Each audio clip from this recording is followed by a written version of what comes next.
मैंने सोच लिया है, मैं शर्त पूरी नहीं कर सकता। लेकिन अगर तुमने शर्त पूरी नहीं की तो वो हमारी शादी नहीं होने देंगे। और अगर ऐसा हुआ ना तो मैं अपनी जान दे दूंगी। मैं भी तेरे लिए अपनी जान दे सकता हूँ यार, लेकिन मैं शर्त पूरी नहीं कर सकता यार। एक ऐसी शर्त जो पूरी ना हो तो मौत के सिवाय और कुछ नहीं, और अगर पूरी हो तो भी जिंदगियां बचाना मुश्किल। ये कोई शर्त नहीं थी बल्कि मौत का एक खेल था। ये साल 2019 का एक दिल दहला देने वाला केस था, जिस साल को विदा देकर अब हम साल 2020 में आ चुके हैं। लेकिन गुजरा हुआ साल 2019 जब शुरू हुआ था तो उसके आगमन के साथ साथ कुछ ऐसी वारदातें सामने आई थी जिनमें कुछ जिंदगियों के लिए वो साल आखिरी साबित हुआ था, और इन सब की वजह बनी थी वो शर्त। 55, 56, 57, 58, 59, Happy New Year!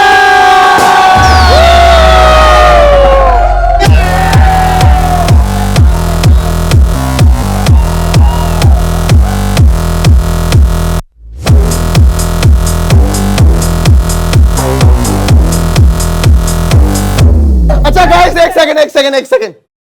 मैं आप सबको वापस से नए साल की बहुत बहुत बधाई देते हुए आप सबसे यहां से जाने की इजाजत चाहूंगा।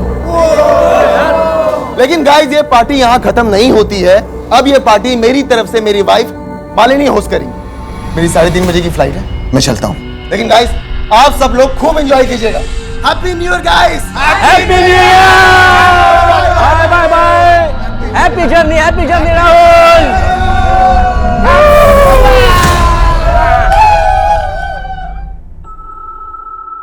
राहुल, तू तो चला जाएगा पर तेरी बहन अभी तक नहीं आई। आपके हमारी फिक्र करने से वो कभी सुधरी है जब सुधर जाएगी। लेकिन राहुल, मम्मी, हम निमिषा को जितना रोकेंगे टोकेंगे वो उतना ही सीन क्रिएट करेगी, इसलिए उसे उसके हाल पे छोड़ दो। उसे जब आना होगा वो आ जाएगी। अच्छा मम्मी, मुझे लेट हो रहा है, आप अपना और मालिनी का ख्याल रखना। एक हफ्ते में लौट आऊंगा। Happy new year. Same to you. Bye.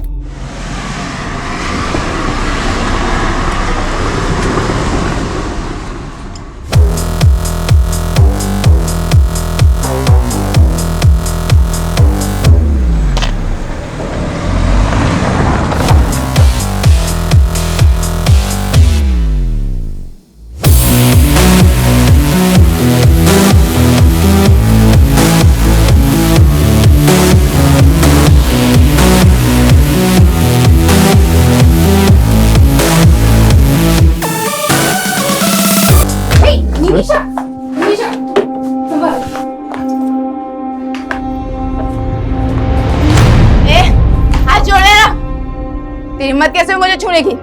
होश में आ निमिषा, ये क्या तमाशा लगा रखा है सबके सामने? और तुम दोनों यहाँ खड़े क्यों हो? निकलो यहाँ से। माँ, वो मेरे दोस्त है, उनके इंसल्ट मत करो। और ये भी तुम्हारी भाभी है। मम्मी जी, जाने दीजिए। Everyone, we are so sorry. हमारी वजह से आज आपकी पार्टी खराब। भाभी ji, it's okay, no problem. चलो निकलते, चलो। तुम दोनों नहीं जाओगे क्या? तुमने बिगाड़ा है इसे। रुको, तुम लोग कहीं नहीं जाओगे। हम यही पार्टी करेंगे इन लोगों की आंखों के सामने।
जहाँ पे वो लड़का घायल मिला था, हमने वहाँ पे पूछताछ की तो ये लड़की सामने आई।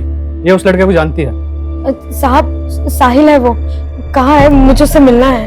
अभी बेहोश है लेकिन जल्दी होश में आ जाएगा। वैसे तुम क्या लगती हो उसकी? मैं दोस्त हूँ उसकी। कितने टाइम से जानती हो उसको? कुछ महीनों से ही जानती हूँ। और रहता कहाँ है वो? उस्मानपुर में, लेकिन मुझे पता नहीं मालूम, उसने कभी बताया नहीं। साहब एक बार देख लो उसे। ठीक।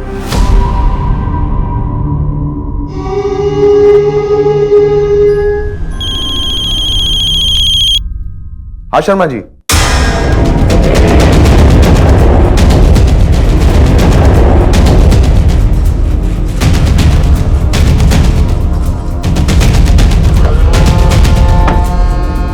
पीछे रही, पीछे रही।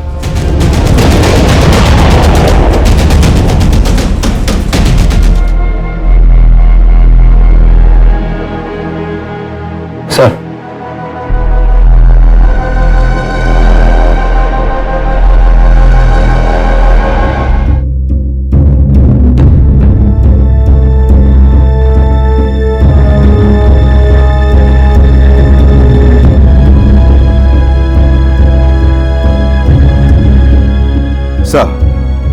इन 2 मर्डर के साथ साथ इस घर में लूट भी हुई है। 2 कत्ल हुए हैं, लूट हुई है।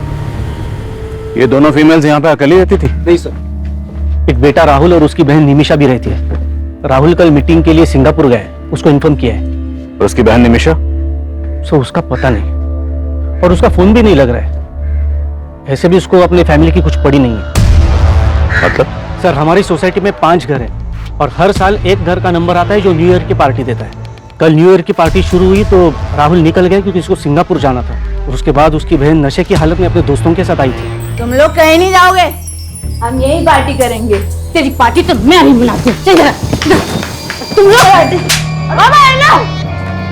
मेरे दोस्त हैं वो लोग। ये लोग मुझे छोड़ के कभी नहीं जाएंगे, और मैं तुम लोगों को छोड़ के अभी जा रही हूँ।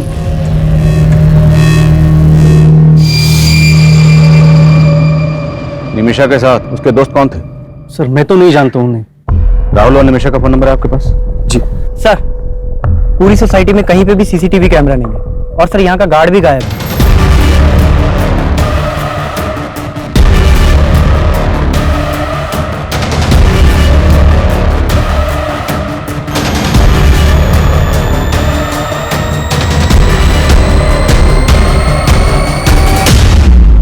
नाम क्या गार्ड का? Jaidev Mishra, ASA security agency से हायर किया है। सर एक दिन उसका राहुल से बहुत बड़ा झगड़ा भी हुआ था। कैसा झगड़ा? राहुल की वाइफ मालिनी को लेकर झगड़ा हुआ था। मालिनी के साथ बदतमीजी कर रहा है, छोड़ूंगा नहीं। तो गार्ड को निकाला क्यों नहीं उसी वक्त? सर उसने माफी मांगी तो उसको फिलहाल नोटिस पीरियड पे रखा हुआ था।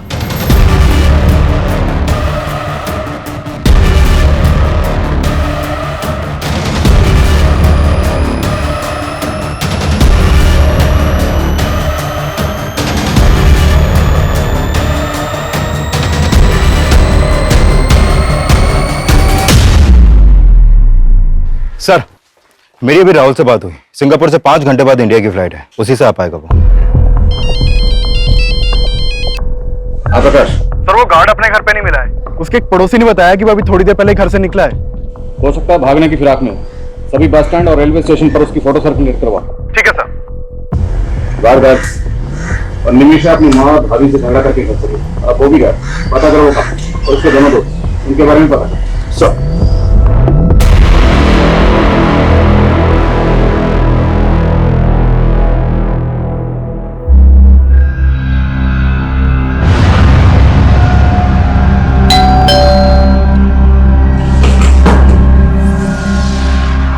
हेलो सर, आपका रेगुलर पिज्जा।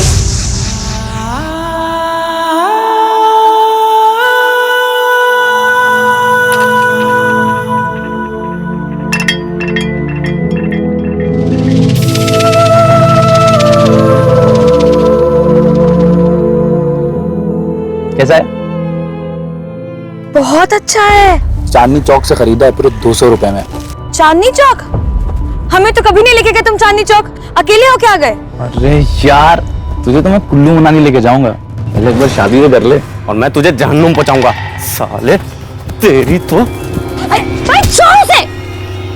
साले तो तुम हो इसके, होने वाला बहनोई है तुम्हारा, समझे?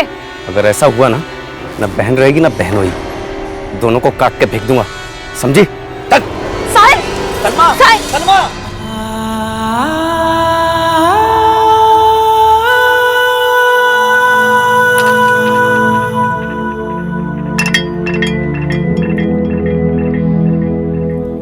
जानती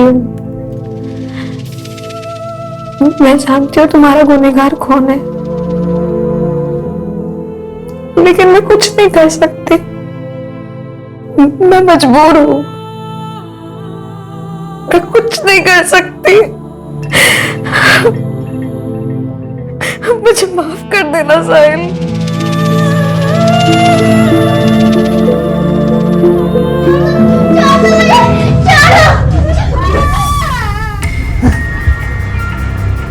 साहिल, साहिल, डॉक्टर, डॉक्टर, देखिए ना क्या हो रहा है इसे।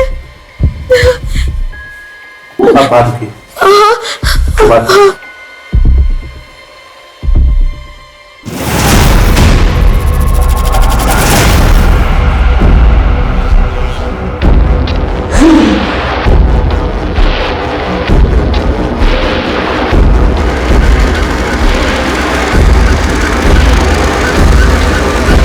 सर वो guard Anand Vihar bus stop से यूपी की बस पकड़ने की फिराक में था, लेकिन उससे पहले हमारी टीम ने उसे दबोच लिया। बस आधे ही घंटे में वो गार्ड यहाँ पर होगा सर। साहब मैंने कुछ नहीं किया। साहब मैंने कुछ नहीं किया। मैं डर गया था कि आप लोग मेरे ऊपर शक करो। राहुल की वजह से तुझे नौकरी छोड़ने का नोटिस मिला था, इसी बात का बदला लिया ना तूने। और राहुल की बीवी के ऊपर तेरी बुरी नजर थी ना। मैडम ने गलत सोच लिया था साहब। अरे भैया वो वाली इंग्लिश फिल्म जरा हमको भी दिखाओगे क्या? भैया बड़ा मजा आएगा, हम कहते थे। Madam sorry. हाथ कैसे लगाया तुमने? और फिर राहुल साहब ने भी आके बेकार में बजा दिया। उस वक्त तू ड्यूटी पे था ना, फिर तेरी ड्यूटी पे रहते इतना बड़ा कांड कैसे हो गया? साहब मानता हूँ कि मैं ड्यूटी पे था, लेकिन उस रात मैंने थोड़ी सी पी ली थी साहब। सुबह जब आँख खुली तो राहुल साहब का घर का दरवाजा खुला दिखा साहब। वहां जाके देखा तो अंदर 2 लाशें पड़ी थी साहब। मैं डर गया कि पुलिस मुझे पकड़ ली और फिर मैं भाग गया साहब वहां से। तू भागा इसलिए था क्योंकि तूने किलर्स को एंट्री दी थी। तू भी उनके साथ मिला हुआ था ना। चल सच सच बता, और कौन कौन शामिल है इस कांड में, और ये लूट का माल कहाँ रखा है? मैं सच बोल रहा हूँ साहब, मुझे कुछ नहीं पता। हमने उस गार्ड को बहुत तोड़ा, लेकिन वो कुछ उगल नहीं रहा।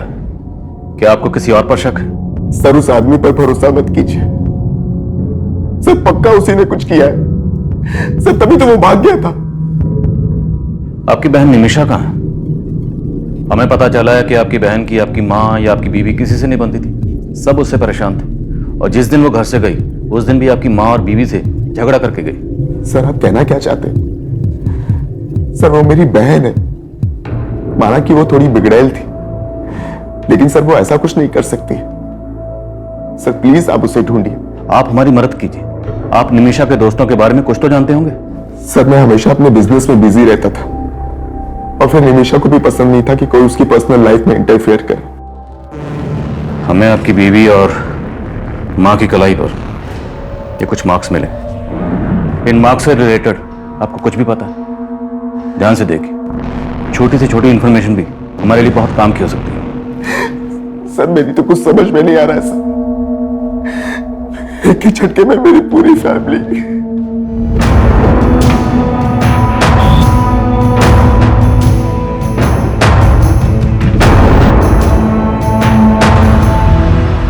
सर पोस्टमार्टम करने वाले डॉक्टर्स का कहना है कि जिस चाकू से मालिनी और सरिता के गले रेते गए और कोई कातिल कत्ल करने के बाद इन औरतों की कलाई पर ये एक्स के मार्क क्यों बनाएगा? सर किलर का मकसद सिर्फ लूट और मर्डर ही नहीं लगता। पोस्टमार्टम रिपोर्ट में यह भी सामने आया है कि मालिनी के साथ रेप भी हुआ था, वो भी इसकी हत्या के बाद। कत्ल करने के बाद रेप, ये किलर जो भी है बहुत ही विकृत मानसिकता का है। ये वो गार्ड भी हो सकता है, उसी की मालिनी पर बुरी नजर थी। उस गार्ड को बहुत तोड़ा लेकिन वो कुछ उगल ही नहीं रहा। एक बात और सर, मालिनी की बॉडी पर 2 आदमियों के डीएनए मिले। 2 लोग? उस रात निमिषा के साथ भी उसके 2 दोस्त देखे गए थे। निमिषा का कुछ पता चला? नहीं सर, निमिषा का कुछ पता नहीं चला, लेकिन उसके कॉल रिकॉर्ड्स में मौजूद सभी नंबर्स में से मैं 2 लड़कों को जीरो डाउन कर रहा हूं जो उस रात पार्टी में निमिषा के साथ देखे गए थे। 2 कत्ल हुए, कत्ल के बाद मालिनी का रेप किया गया। मामला सीरियस है। क्या है यार, जब देखो तब कपड़े उतारने के चक्कर में लगे रहते हो। तुम्हें देखता हूँ ना तो अपनी भावनाओं पे कंट्रोल ही नहीं कर पाता। ये भावना अपने तक रखो, वरना कोई और भावना ढूंढ लो अपनी हवस पूरी करने के लिए। सुनो सिद्धिका रुको ना। टाइम नहीं है मेरे पास, पापा वेट कर रहे हैं घर पर। सुनो सिद्धिका, सुनो ना।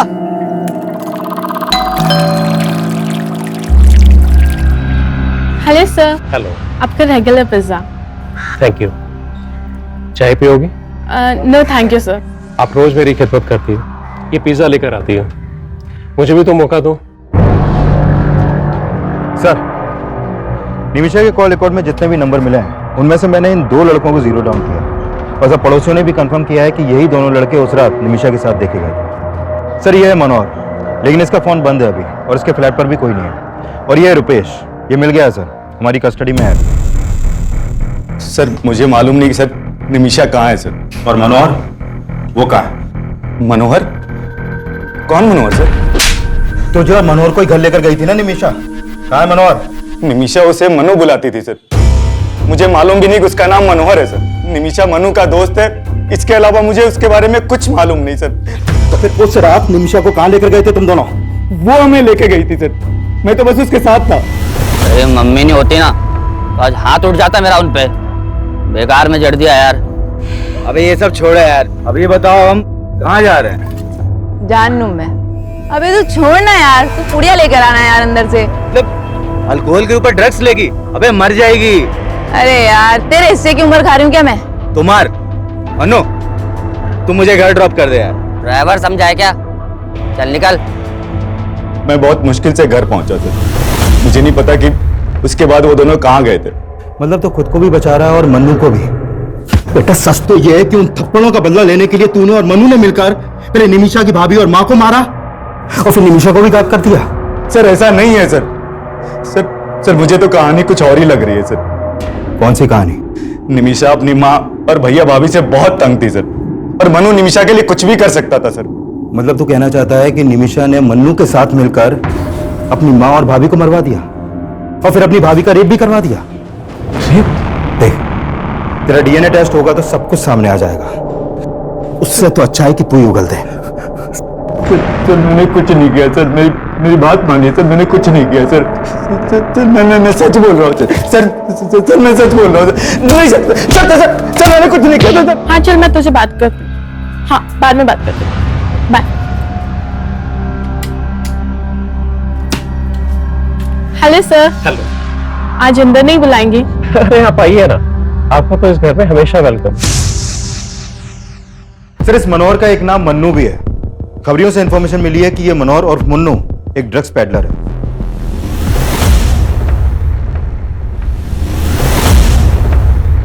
मैंने अपने खबरियों को मन्नू का ठिकाना पता करने के लिए लगवा दिया है और ड्रग्स डीलिंग से जुड़े केसेस के जितने भी हिस्ट्री शीटर्स हैं उन सबको भी उठवा रहा हूं मैं। निमिषा की एक ड्रग पेडलर से दोस्ती, लेकिन उसकी अपने घर में किसी से नहीं बनती, न माँ से न भाभी से। और राहुल ने हमें बताया कि वे सब के लिए राहुल को जिम्मेदार मानती थी। इनके घर के जरा अंदरूनी हालात पता करो, हो सकता है ये अंदरूनी मामला और क्राइम को इस तरह अंजाम दिया गया ताकि लगे कि बाहरी मामला।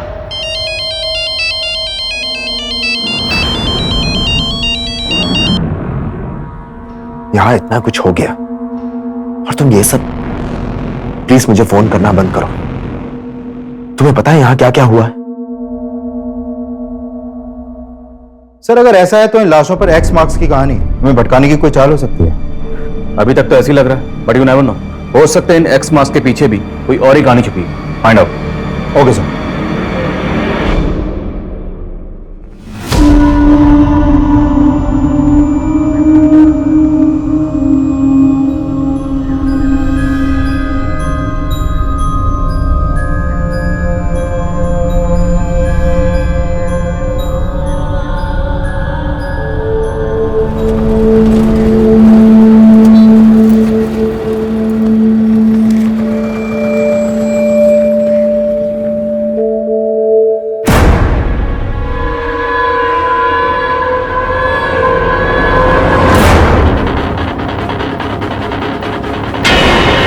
ये केस जितना आसान नजर आ रहा था, असल में उतना ही उलझा हुआ था। और उन लाशों पर मिले क्रॉस मार्क्स रहस्यों की लकीरें साबित हो रहे थे और अखबार की सुर्खियां उन्हें और भी ज्यादा सनसनीखेज बना रही थी। एक तरफ पुलिस मालिनी और सरिता के मर्डर की गुत्थी सुलझाने में जुटी हुई थी और वहीं एक और लड़की का मर्डर हुआ था जो फिलहाल पुलिस की नजर में आया ही नहीं था। लेकिन इस सब में निमीशा और उसके दोस्त मनोहर और मन्नू के गायब होने का क्या रहस्य था? एक तरफ पुलिस निमीशा को भी विक्टिम मान रही थी और वहीं निमीशा के गायब होने की यह थ्योरी भी बनाई जा रही थी कि कहीं इन मर्डर्स में निमीशा का हाथ तो नहीं था। लेकिन इस केस में सबसे चौंकाने वाली बात मालिनी की लाश के साथ हुए रेप का खुलासा था। लिहाजा इस एंगल को मालिनी से जुड़ी बातों से जोड़ना लाजमी था। और फिर इस केस में कुछ ऐसा मिला जिसने पुलिस की थ्योरी को फिर से बदल दिया। सर, मैंने मालिनी के पुराने दोस्तों से बात की तो पता चला कि मालिनी और राहुल का आपस में उनकी शादी से पहले फिजिकल रिलेशन था। लेकिन ये राहुल मालिनी से शादी करने के बजाय किसी और लड़की से शादी कर रहा था, जिसके बाद मालिनी ने राहुल पे उसका रेप चार्ज लगाने की धमकी दी थी। व्हाट? हाँ सर, और इसी धमकी के डर से राहुल ने मालिनी से शादी की थी। सर, आपको कोई गलतफहमी हुई है। शादी करना चाहता है तो किसी और से, लेकिन करनी पड़ गई मालिनी से, है ना? जी, प्रेरणा को देखते ही मुझे राहुल पे नाज हो गया। बहुत प्यारी बच्ची है आपकी। और जब आपको आपके बेटे की हरकतों के बारे में पता चलेगा ना, तब घिन आएगी आपको। कौन हो तुम और अंदर कैसे घुस गई? वो तुम अपने भाई से पूछो, क्या लगती हूं मैं उसकी। इसका अफेयर मुझसे है और शादी इस लड़की से कर रहा है। अगर तुमने मुझसे शादी नहीं की ना, तो मैं मॉलेस्टेशन का केस तुम पर फाइल कर दूंगी।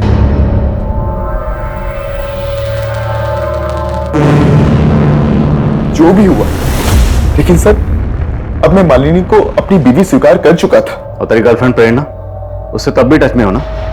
झूठ मत बोल, तेरे कॉल रिकॉर्ड्स हैं हमारे पास। राहुल, मुझे तुमसे मिलना है। प्लीज प्लीज देखो, मना मत करना। यहाँ इतना कुछ हो गया और तुम ये सब।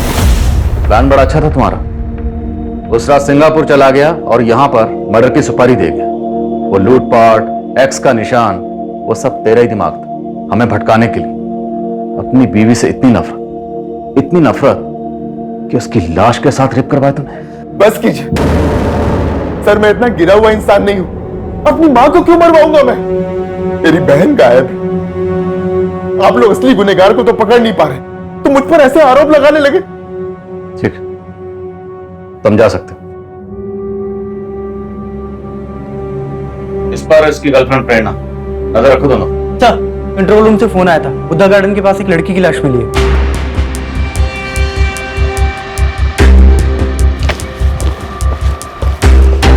पीछे हटिए। प्रकाश, लाश की हालत देख के लग रहा है कि इसका मर्डर 2-3 दिन पहले ही हुआ है। 5 एक्स मार्क्स। क्राइम सीन पे इस लड़की की पहचान की कोई लीड नहीं मिली है। और ये देखे सर, इस लड़की के हाथों पर भी वैसे ही एक्स मार्क्स हैं जो मालिनी और उसकी साथ सरिता जी के हाथों पर थे। सर, उस डबल मर्डर और एक्स मार्क्स की खबरें अखबारों में बहुत छप रही हैं। तो हो सकता है कि किसी ने उन मर्डर्स का मोडस ऑपरेंडी इस्तेमाल करके इस लड़की को मारा हो। गौर करने वाली बात यह है कि इस लड़की की कलाई पर 5, मालिनी के हाथ पर 1 और मालिनी की सास सरिता जी के हाथ पर 2 एक्स के निशान। तो हो सकता है इस लड़की के कत्ल का इन दोनों मर्डर से कोई न कोई ताल्लुक हो, या निमीशा और मन्नू से। और ये दोनों ही गायब हैं सर। कोई ना कोई राज तो है।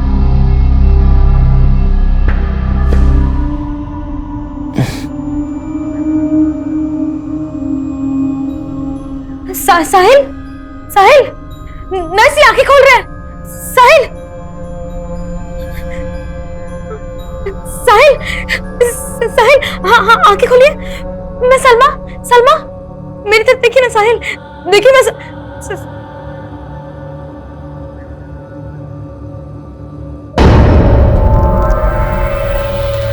हमारा रिश्ता किसी गलतफहमी की वजह से नहीं टूटा था। मालिनी ने जो कहा था वो एक सच था, और जब मैं उससे झूठ बोलकर तुम्हें मनाने की कोशिश कर रहा था तो तुमने नहीं माना। देखो राहुल, मैं पुरानी बातें दोहराना नहीं चाहती। तुम्हें खोने के बाद भी तुम्हारी कमी हमेशा महसूस की है मैंने। और अब जो तुम कर रही हो वो मुझे सही नहीं लग रहा। क्या कहना चाहते हो तुम? क्या कर रही हूं मैं? ये मनु ड्रग पेडलर, कब तक ढूंढते रहेंगे उसे? अभी तक कोई लीड क्यों नहीं मिली? सर, हमने जिन ड्रग पेडलर्स को उठाया था उनके पास से मनु के 2 नंबर मिले थे, लेकिन सर दोनों नंबर बंद आ रहे हैं। तो क्या करें? हाथ पे हाथ रख के इंतजार करें कि वो अपना नंबर कब ऑन करेगा? 24 घंटे का वक्त है। 24 घंटे के अंदर अंदर ये मनु मुझे यहां चाहिए। सर। Coming sir. काम। तो जिस लड़की की लाश हमें जंगल में मिली थी उसकी पहचान पता चल गई है। उस लड़की का नाम सिद्धिका है। इस सिद्धिका का मालिनी या उसकी सास सरिता से कोई कनेक्शन? नहीं सर, ऐसा तो कोई कनेक्शन नहीं मिला। इवन सिद्धिका के फादर तो राहुल की फैमिली में से किसी को जानते तक नहीं है। लेकिन हाँ सर, सिद्धिका के एक बॉयफ्रेंड का पता चला है। इसका नाम है कौशल। और सर, साकेत पुलिस से पता चला है कि सिद्धिका का फोन जिस एरिया में बंद हुआ था, उस एरिया में इस कौशल का फोन भी अक्सर एक्टिव रहता था। साहिल, बताओ कौन था वो? किसने तुम्हें जान से मारने की कोशिश की थी?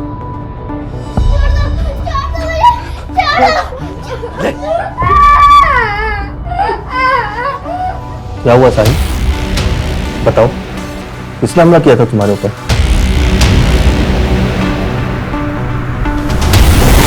मैंने किसी को नहीं मारा सर। तिवारी, सर, मैं तो सिद्धिका से बहुत प्यार करता था, मैं उसको क्यों मारूंगा? जहां पर सिद्धिका की लाश मिली वहीं पर तू उससे मिलता था। और जिस दिन जिस एरिया में सिद्धिका का मर्डर हुआ, उस दिन उसी एरिया में तेरा फोन भी एक्टिव था। वो उस दिन मुझसे मिलने वाली थी, मैं वहां गया तो वो वहां पे नहीं थी और उसका फोन भी बंद आ रहा था। सर, सच बता रहा हूं, मुझे कुछ पता नहीं उसके साथ क्या हुआ है। सर नहीं मारा मैंने किसी को।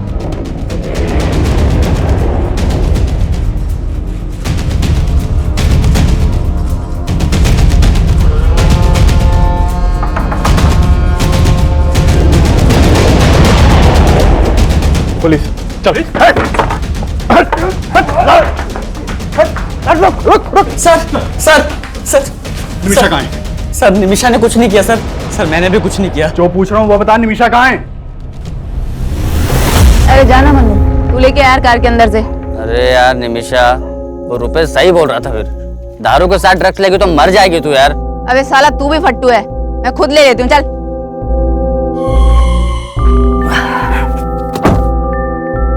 निमिषा, ए निमिषा, निमिषा,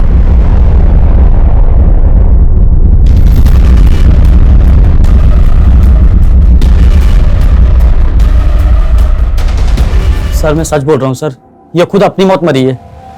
मैं बहुत डर गया था सर, इसलिए मैंने इसकी लाश यहाँ लाके फेंक दी, पर मैंने किसी को नहीं मारा सर। मैंने कोई मर्डर नहीं किया, कोई मर्डर नहीं किया।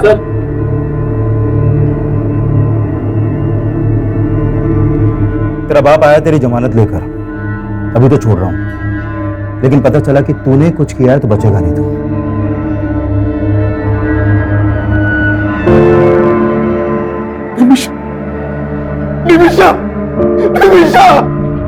निमिषा की पोस्टमार्टम रिपोर्ट से यह सामने आया था कि निमिषा की मौत ड्रग्स की ओवरडोज की वजह से हुई थी, लेकिन इसका मतलब यह भी नहीं था कि पुलिस मनोहर और मन्नू पर भी पूरी तरह से भरोसा कर रही थी।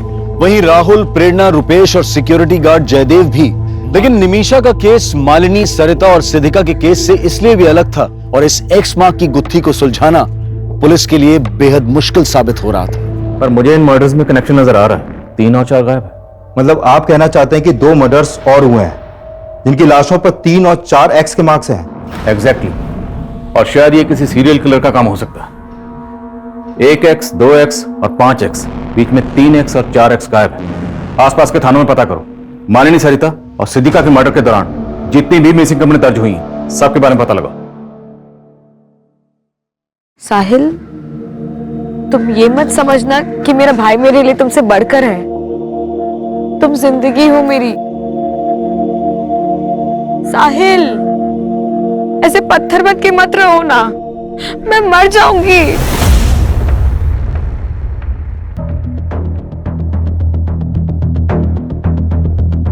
जय सर। लेकिन अभी भी इन तीनों केसेस की कड़ियां आपस में ठीक से मिल नहीं रही हैं। सिद्धिका, सरिता और मालिनी के बीच में हमें कोई कनेक्शन नहीं मिला, लेकिन इन तीनों वारदातों के बीच में कोई ना कोई कनेक्शन जरूर है, और वो कनेक्शन क्या है इसका हमें पता लगाना है। हेलो सर, योगेंद्र शर्मा के पड़ोसियों से पता चला है कि काफी टाइम पहले तक यहाँ पर एक मेड भी काम करती थी, जो काफी दिनों से यहाँ पर नहीं दिखी। कौन थी वो मेड, और उसका इस कत्ल से क्या ताल्लुक? सर, उस मेड के बारे में तो यहाँ पर ज्यादा लोग नहीं जानते, लेकिन एक कॉमन बात का पता चला है। हाँ सर, योगेंद्र जी मेरे दूर के कजिन थे। आपके दूर के कजिन का कत्ल भी ठीक उसी वक्त हुआ जिस वक्त आपकी पड़ोसन। ये इत्तेफाक हमें कुछ समझ में नहीं आया। सर, मुझे भी कुछ समझ में नहीं आ रहा। योगेंद्र भैया से महीनों पहले बात हुई थी मेरी। क्या बात हुई थी? उन्हें एक मेड की जरूरत थी। मैंने अपनी मेड से कहा कि एक टाइम उनके यहाँ भी काम कर लिया करे। आपकी मेट? वो तो काफी दिनों से छुट्टी पे गई हुई है। नाम क्या आपकी मेट का? सलमा। दिखने में तो बहुत सीधी सादी लगती थी। रहती कहाँ? उस्मानपुर में कहीं। एक दिन यहाँ काम मांगने के लिए आई थी तो हमने उसे रख लिया था। उस्मानपुर में एग्जैक्टली कहाँ? सब वो तो पता नहीं। आपको उसका एड्रेस नहीं पता और आपने बिना पुलिस वेरिफिकेशन के उसको अपने यहाँ काम पे रख लिया? फोटो है? शायद मेरे मोबाइल में हो सकता है। देखिए फोटो। सब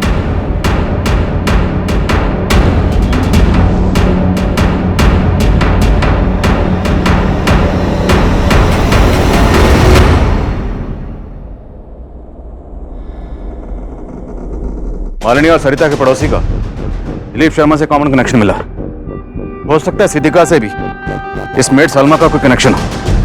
योगेंद्र ने हमें बताया था कि सलमा उस्मानपुर में कहीं रहती। हिमांशु, पूरा इलाका छानवार और ढूंढ निकाले सलमा। एक के बाद एक जिस तरह से ये लाशों पर एक्स के निशान बढ़ते जा रहे हैं तो मुमकिन है अभी और मर्डर्स हो और उनकी कलाई पर ये एक्स के निशान 6, 7 या 8 भी हो सकते हैं। लेकिन हमें उन्हें रोकना है। हमें किसी भी सूरत में इस क्राइम को होने से रोकना है। Is that clear? Yes sir. Police ऐसी हत्याओं को रोकने की कोशिश में भी जुटी थी और सलमा की तलाश में भी कोई कसर नहीं छोड़ रही थी। साल 2019 की पहली जनवरी से लेकर अब तक पूरे 28 दिन गुजर चुके थे और पुलिस को 28 जनवरी 2019 को एक अहम लीड मिली।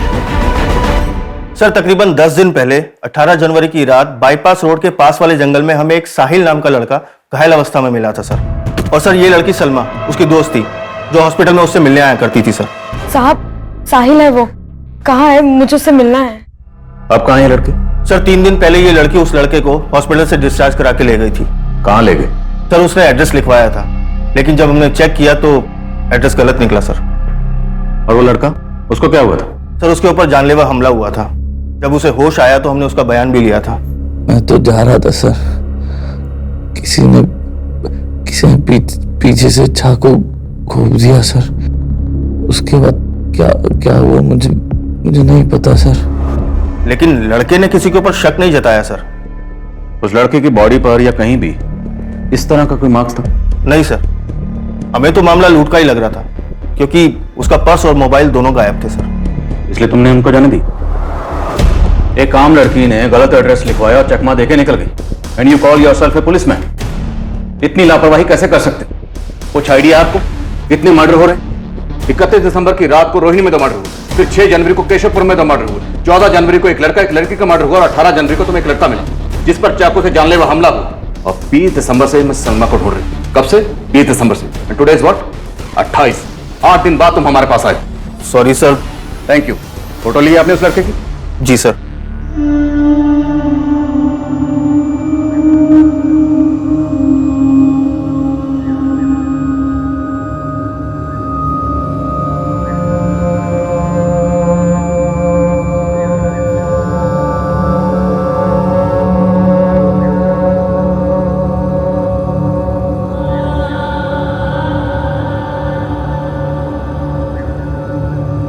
साहिल खाना।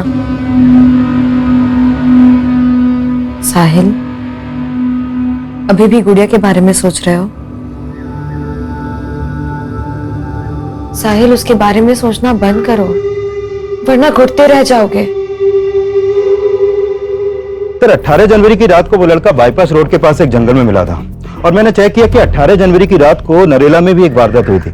नरेला पुलिस से उस केस की अपडेट ली है सर मैंने। सर ये बच्ची है गुड़िया, नरेला में अपने पेरेंट्स के साथ रहती थी। 18 जनवरी की रात को इनके घर में लूट की कोशिश हुई थी जिसमें इस बच्ची का मर्डर हो गया। इस बच्ची का गला भी उसी तरह रेता गया जैसे मर्डर केसेस अपने एरिया में सामने आए हैं सर। क्या इस बच्ची की कलाई पर भी एक्स का मार्क बनाया गया था? नहीं सर, इसकी कलाई पर कोई भी एक्स मार्क नहीं मिला, लेकिन इस मर्डर का मोडस ऑपरेंडी सेम है। इस बच्ची की फैमिली से मिलो, शायद कोई लीड मिल जाए। Okay sir.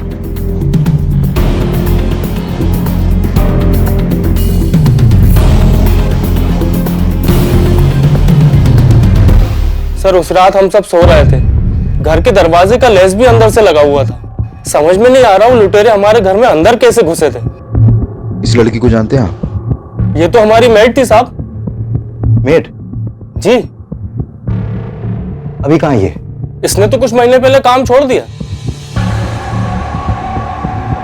ये लड़की सलमा इन लोगों के लिए रेकी करती होगी। ये पक्का कोई ऑर्गेनाइज्ड गैंग है। और इस लड़के साहिल की फोटो सर्कुलेट करो, जितनी जल्दी हो सके ढूंढो इन दोनों को। चलो।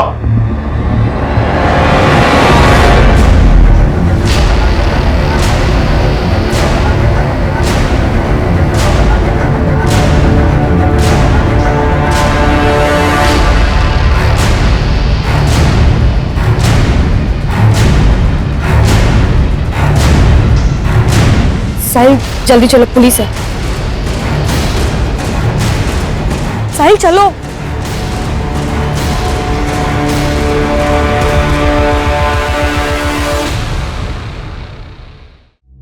दर्द हो रहा है?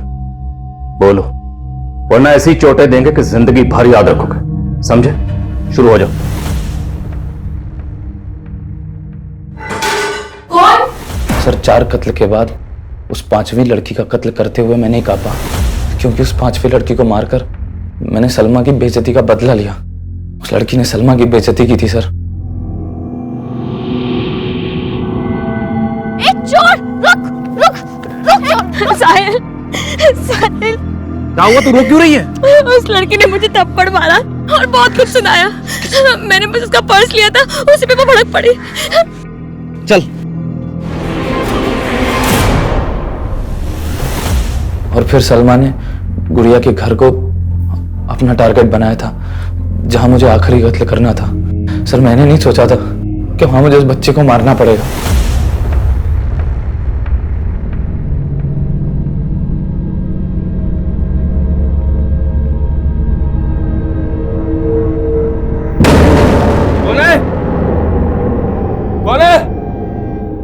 कौन है? अरे मैंने उस बच्ची को मार तो दिया सर, लेकिन उसकी चीखें आज भी मुझे डराती हैं। सर उस बच्ची को सलमा के साथ हंसता देखा था मैंने।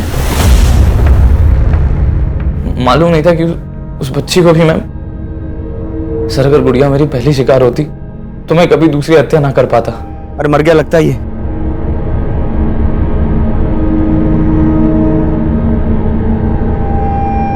चल। सर मेरी किस्मत बुरी थी जो बच गया, फल जो भोगना था। और तुमने ये सब किया क्यों? सर हम 6 मार का गैंग एक बहुत पुरानी बिरादरी है। हमें परंपरा है कि हम अपने घरों से दूर चले जाते हैं और फिर जाके तय करते हैं कि लूटना किसे। साहब हम इसमें शहर के लोकल गुंडों की मदद लेते हैं, जो हमें ऐसे लोगों के बारे में बताते हैं। ऐसे परिवारों को जिनकी आपस में बनती नहीं है, जो अकेले रहते हैं। जी सर। फिर सलमा वहाँ काम मांगने के लिए जाती है या फिर किसी ना किसी बहाने से वहाँ का मुआयना कर लेती है, और फिर तुम वहां जाकर मारकाट मचाते हो और तुम दोनों अपनी झोलियां भरकर निकल जाते हो वहां से। सर ये सब मैं पैसों के लिए नहीं कर रहा था सर, मेरी मजबूरी थी सर, शर्त पूरी करनी थी। कैसी शर्त बे? सर हम 6 मारों में एक परंपरा होती है, अगर सर हमारी बिरादरी के लड़के को शादी करनी होती है तो उसे 6 हत्याएं करनी पड़ेंगी सर। सर मैं और सलमा एक दूसरे से बहुत प्यार करते हैं, हम दोनों एक दूसरे से शादी करना चाहते थे। सर हम लोग नई जिंदगी जीना चाहते हैं, इस अपराध से दूर जाना चाहते थे। और सर जब मैंने सलमा के अब्बा से ये बात की तो उन्होंने यही शर्त रखी। हमारे छोरे को सलमा पसंद है, शादी के बाद वो उसे खुश रखेगा। सलमा से शादी करनी है तो इसे 6 कत्ल करने होंगे। मतलब अगर शादी करनी है तो उससे पहले 6 हत्याएं करनी पड़ेंगी। लेकिन सर मैं सब करना नहीं चाहता था सर अगर मैं ऐसा नहीं करता तो वो हमारी शादी नहीं होने देते, और सर अगर हम भागते तो वो हमें मार देते। इसलिए सर हम हार गए। अपने प्यार को हासिल करने के लिए तुमने हत्याएं करने की सोच ली, यही तेरी हार थी। हाँ सर हार गया मैं, सही कह रहे हैं आप। लोगों को मारकर अपने प्यार को हासिल करने की सोच रहा था, हार गया सर मैं। अपने प्यार से, अपनी जिंदगी से हार गया मैं सर। साहिल और सलमा को अपने किए पर जो भी पछतावा हो, लेकिन उनके गुनाहों की कोई माफी नहीं है। और उनके बयान के आधार पर पुलिस ने अलग अलग राज्यों से 6 मार गैंग से जुड़े कई अपराधियों को गिरफ्तार किया है।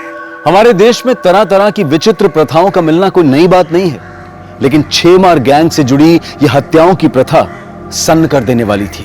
और हैरान कर देने वाली बात तो यह है कि आज भी इस तरह के गैंग हमारे देश के कई हिस्सों में एक्टिव हैं, जो अलग अलग तरह के हथकंडे अपनाकर हमारे घरों में घुसने की फिराक में कोई ना कोई जाल बिछा रहे होते हैं। पुलिस लगातार ऐसे गैंग से सतर्क रहने के लिए हिदायतें जारी करती रहती है और इनसे सतर्क रहना हम सब के लिए बहुत जरूरी है।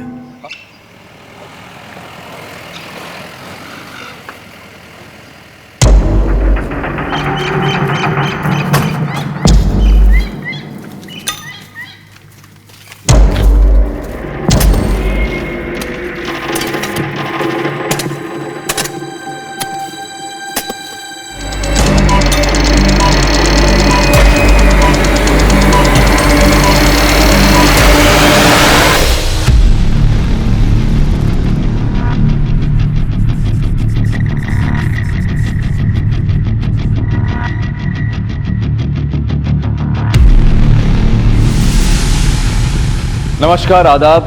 मैं अनूप सोनी क्राइम पेट्रोल सतर्क के ब्लैक हेडलाइंस अध्याय के आज के एपिसोड में आप सबका स्वागत करता हूं। कहते हैं कि समय हर घाव को भर देता है, लेकिन कुछ घाव ऐसे होते हैं जो भर तो जाते हैं लेकिन हमेशा के लिए एक दर्द छोड़ जाते हैं। आज के ब्लैक हेडलाइंस अध्याय के केस में भी कुछ ऐसा ही हुआ था। जब कुछ पुराने पाप उभर कर नए रूप में सामने आए तो उन्होंने कई जिंदगियों को जुर्म की चपेट में ले लिया। शादी कर ले उससे, लेकिन सोना मत। उसके साथ सोई ना तो फिर देख लेना।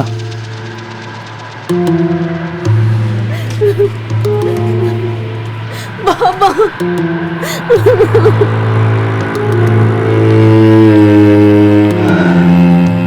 तुम तो कह रहा था शादी भी करेगा। अरे यार, करनी पड़ रही है, बाबा नहीं मान रहे थे।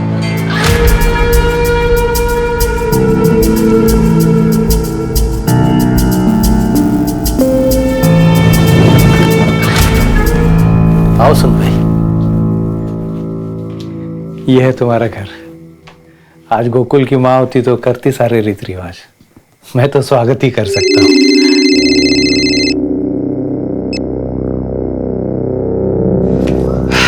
क्या साला, सबकी शादी में तू बाल्टी भर के दारू पीती और खुद की बारी आई तो बात तक नहीं किया, सीधा घुस गया घर में। देख भाई, अपने को ना फुलटू पीने का है। चल चल ठीक है। आउट मत होना, समझा ना भाई लोग। गोकुल, गोकुल, गोकुल।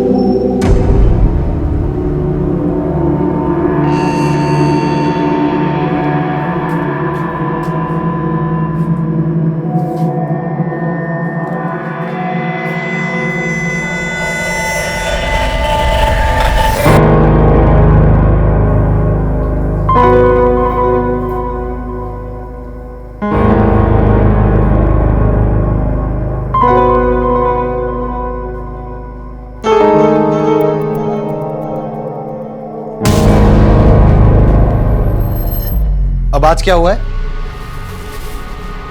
सर दर्द है। एक और बहाना। 15 दिन हो गए हमारी शादी को। अगर यही सब करना था तो शादी क्यों की? थक गया हूं तुम्हारे बहाने सुन सुन के। कभी सर में दर्द, कभी पेट में दर्द। बहाना नहीं, आओ, सच में दर्द है।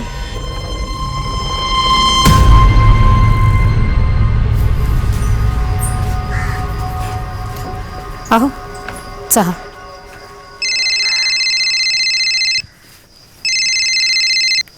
हेलो, हाँ साहब, चलेंगे ना साहब? हो साहब, मैं अब भी निकलता हूँ। मुंबई का भाड़ा है, मैं बस यूं गया और यूं आया। और वैसे भी आज की रात मेरे लिए बहुत स्पेशल है। लवकर है। कहाँ जा रहे हैं? मुंबई जा रहा हूँ बाबा। अच्छा, सीधे जा और सीधे आ, दोस्तों के साथ बैठने आने कहीं। और कितने बजे तक आएगा? 11 बजे तक लौट आऊंगा बाबा।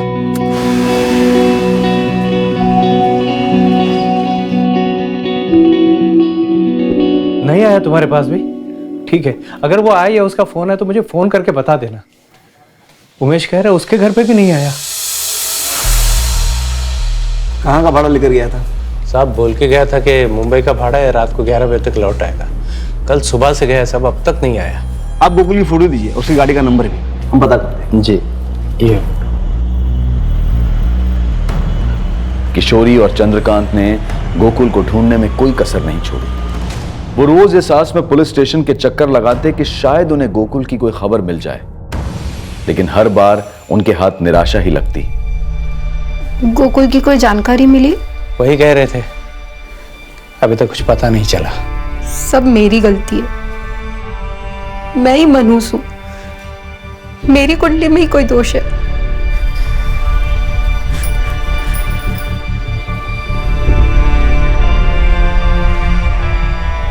समय बीतता गया, लेकिन लाख कोशिशों के बावजूद गोकुल का कुछ पता नहीं चला। ना ही गोकुल की टैक्सी मिली और ना ही उसका कोई नामो निशान। गोकुल की पहचान समय की रेत में ढक कर रह गई और उसकी फाइल भी पुलिस स्टेशन में नए केसेस के नीचे दब गई।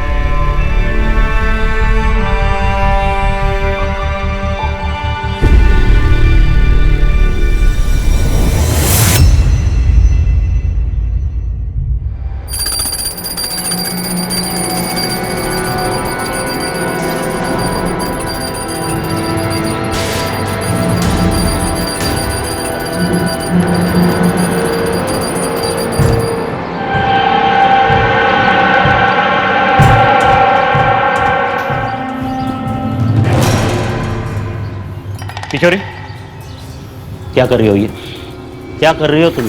कितनी बार समझाया मैंने तुम्हें कि रोहन को खुद का काम खुद करने दो। स्पेशल स्कूल में दाखिला करवाया इसका मैंने, अच्छे डॉक्टरों के पास इलाज करवा रहा हूं कि ठीक हो जाए मेरा लड़का, लेकिन तुम हो के उसे खुद से उभरने ही नहीं दे रही।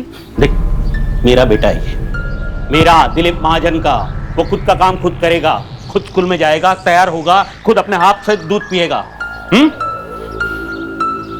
समझ तो ना तुला? हाँ बोल।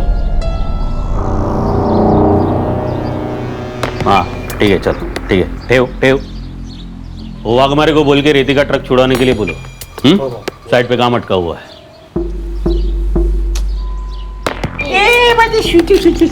चलो पापाला उशीर होते, ओके? चॉकलेट खातो, चला bye bye bye bye bye.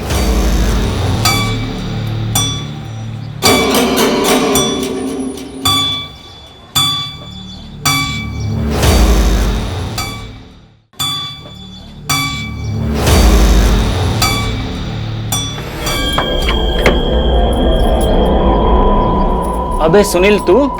Chandar, कैसा है रे? अरे पर तू था किधर? इतने सालों के बाद दिखाए। मुंबई में था यार, एक फैक्ट्री में, मोबाइल की फैक्ट्री में।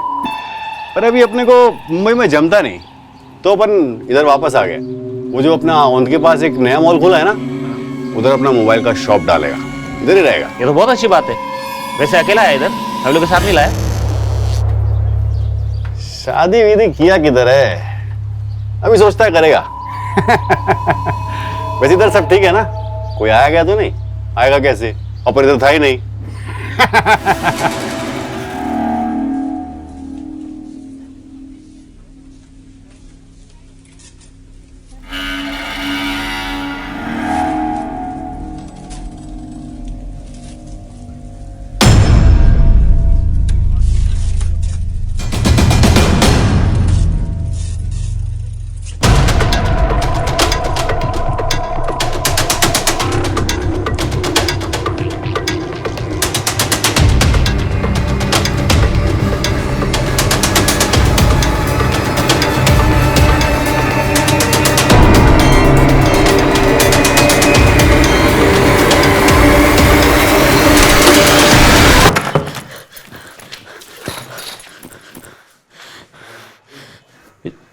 काय झालं रे किशोरी?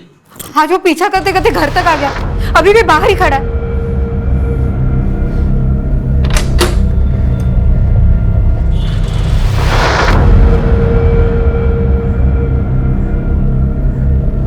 कोई भी तो नहीं बाहर? हमें सांगते हैं ना, अब भी बाहर था वो। तेरे दिमाग के अंदर प्रॉब्लम है किशोरी। तुझे ऐसा बार बार लगता है कि कोई पीछा कर रहा है, लेकिन क्यों करेगा तेरा पीछा कोई? लेकिन ये पहली बार तो नहीं हुआ है ना। उस दिन जब मैं अगरबत्ती लेने गई थी तब भी वो मेरा पीछा कर रहा था। चल मैं मंगेला सांगता, तुम्हारे साथ जाएगा जहां जाना होगा। उसकी जरूरत नहीं है। अगली बार किसी ने मेरा पीछा किया तो मैं पुलिस स्टेशन चली जाऊंगी।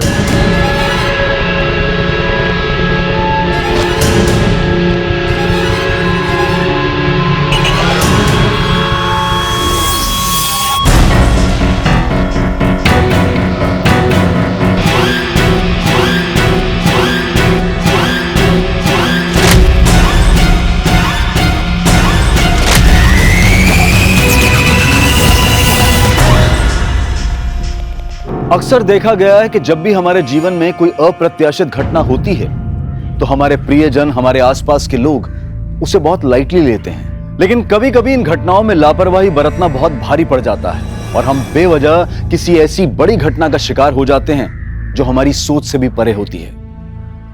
अमन, स्कूल से आते वक्त सीधे घर आ जाना, कहीं खेलने मत लग जाना। Okay okay aunty, bye.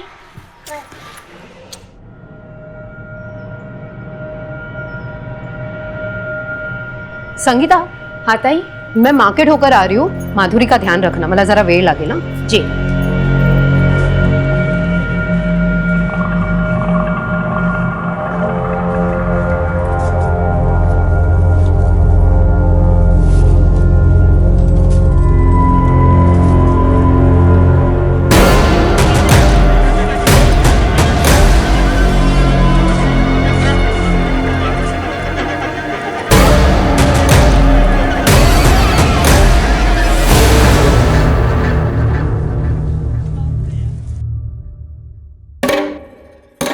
ताई, कहाँ थे आप? कब से आपको फोन कर रहे हैं? अरे फोन की बैटरी खत्म हो गई। पंझाला का इतनी क्यों परेशान है तू? रोहन बाबा अब तक स्कूल से नहीं लौटे हैं, तो साहब उनको स्कूल में देखने गए थे, तो पता लगा कि वो स्कूल पहुंचे ही नहीं थे। पहुंचा नहीं मतलब? अरे नाही रे, तिकडे बघितला मी। तुम लोग डेपो के उधर जाओ, ठीक है? हाँ, मंग्या को भी बोलो। कहाँ थे तुम? तुम्हारा फोन भी बंद आ रहा है। अरे मुझे नहीं पता, मेरी फोन की बैटरी खत्म हो गई थी। पर रोहन को टाइम मिला? पता नहीं चला अभी तक उसका कुछ। सुनो ना, लेट नहीं करते, पुलिस स्टेशन चलते। संगीता, घर का ध्यान रखो। चल। रोहन घर से स्कूल पैदल जाता है? जी पैदल जाता है सर, उसका स्कूल हमारे घर के पास ही। वो हमारे मोहल्ले के ही दो बच्चे, अमन और अतुल, उनके साथ ही रोज स्कूल जाता है और वापस आता है। सर ये तीनों साथ में स्कूल जाता है, लेकिन रोहन का स्कूल पहले पड़ता है एक गली में, जहाँ से वो अकेले जाता है। सर मैं स्कूल गया तो पता चला कि रोहन आज स्कूल पहुंचा ही नहीं। कोई रिश्तेदार वगैरह उनके घर चला गया हो, पता किया आपने? सर ऐसे तो कोई रिश्तेदार है नहीं, लेकिन स्कूल के टाइम पे स्कूल ना जाकर रोहन अकेला कहीं क्यों जाएगा? आपको किसी पे शक है? किसी के साथ कोई झगड़ा, कोई दुश्मनी? नहीं सर, ऐसा तो कुछ नहीं है। सब पिछले कुछ दिनों से कोई मेरा पीछा कर रहा है। जी सर, 2 दिन पहले पुलिस स्टेशन आई थी और मुझे बताया भी था कि कोई इनका पीछा कर रहा है। सर एक आदमी मेरा पीछा कर रहा है। कौन है, आप जानती हैं उसे? नहीं, मैं जानती नहीं हूँ, लेकिन वो अभी भी बाहर खड़ा है। आइए मेरे साथ।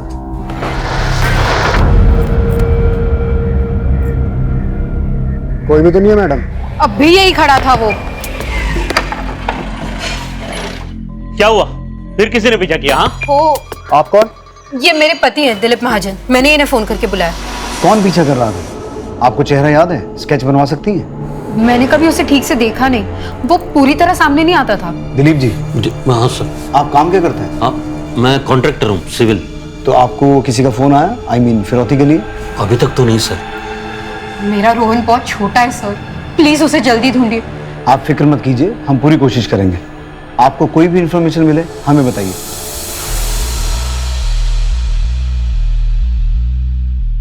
सुहास, बच्चा बोल नहीं सकता, सुन नहीं सकता, बहुत छोटा है, मोहल्ले के और 2 बच्चों के साथ स्कूल जाता है, तो रास्ता भटकने का तो कोई चांस नहीं है। खैर, तुम उन दोनों बच्चों और स्कूल से पता करो, देखो क्या पता चलता है। रमाकांत, तुम रोहन के स्कूल से लेकर घर तक पूरा रास्ता चेक करो, साथ ही उसकी फोटो हर जगह सर्कुलेट करवाओ, बस स्टेशन, रेलवे स्टेशन, हर जगह सर्च करवाओ।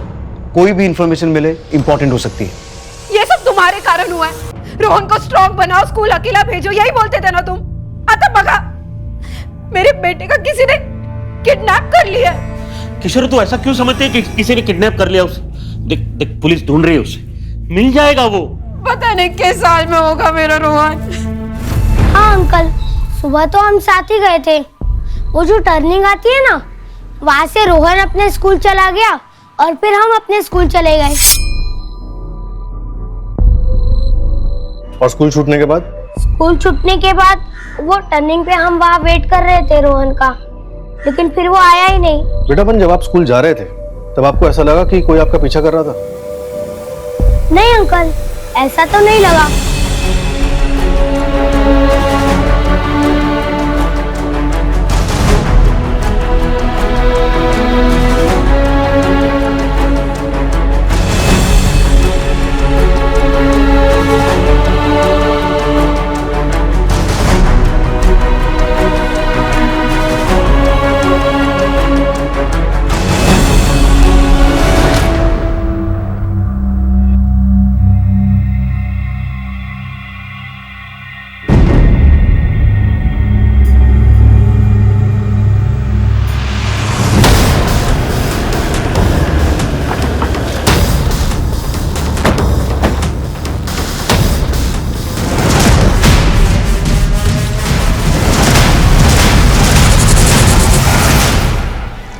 सुहास, बच्चे की बॉडी को पोस्टमार्टम के लिए भिजवाओ और इसके माँ बाप को हॉस्पिटल बुलाओ।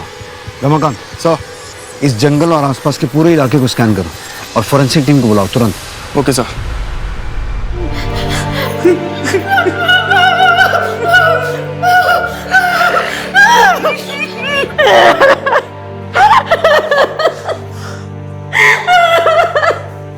किशोर, ये उसी का काम है। मार दी उसने मेरे बच्चे को।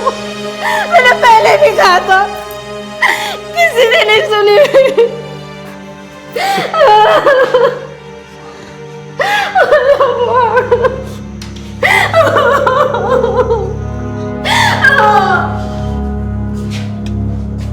रोहन की बॉडी हमें बकोरी पास के जंगल से मिली।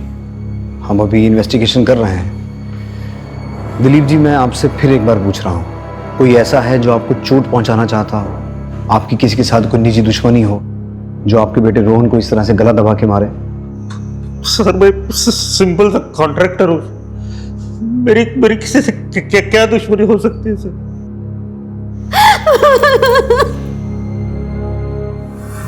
हे बघा, इथे मिसिंग कंप्लेंटची लाईन लगलेली आहे और वैसे भी सरकार 7 साल के बाद मृत्यु का अनुमान लगाकर केस को बंद कर देती है और आपके केस को तो 9 साल हुए हैं। फिर आपका बेटा तो जवान था, अगर जिंदा होता तो लौट कर नहीं आता। लौट कर नहीं आएगा मतलब मर गया क्या? अगर मर गया तो ऐसे पक्की खबर दो ना, तो फिर मैं बार बार आपके यहाँ नहीं आऊंगा।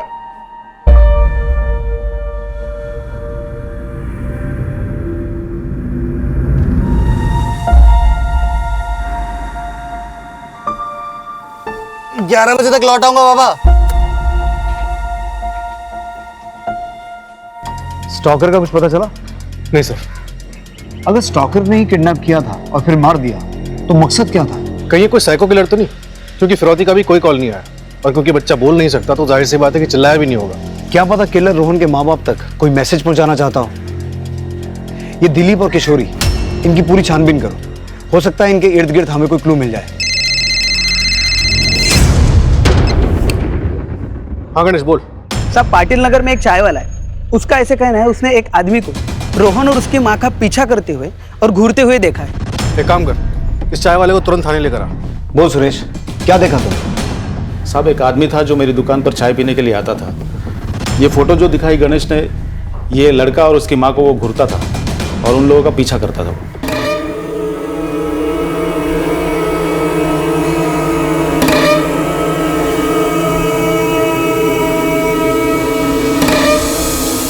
कौन था वो आदमी? इससे पहले भी तेरी दुकान पे कभी आया है? नहीं साहब, वो कुछ दिनों से मेरी दुकान पे आ रहा था। शक्ल याद है? स्केच बनवा सकते हो? जितना याद है बता दूंगा साहब। सर, ये वो स्टॉकर का स्केच है जो किशोरी और उसके बेटे रोहन का पीछा करते हुए देखा गया था। जगह जगह इसके पोस्टर लगवाओ, अपने खबरी नेटवर्क में भी सर्कुलेट करवाओ। इसे जल्द से जल्द पकड़ना होगा।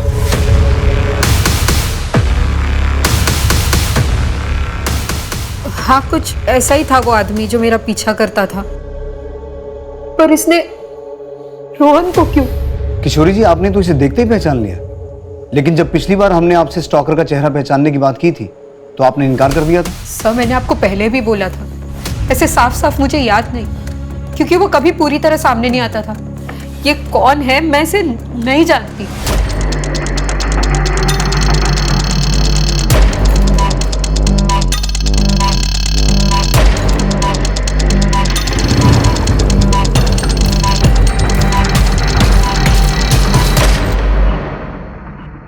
नमस्कार भाऊ। बरोबर देख ले, पुलिस ढूंढ रही है इसे। उससे पहले तुम्हें उसे ढूंढना है। आप टेंशन मत लो भाऊ, हो जाएगा।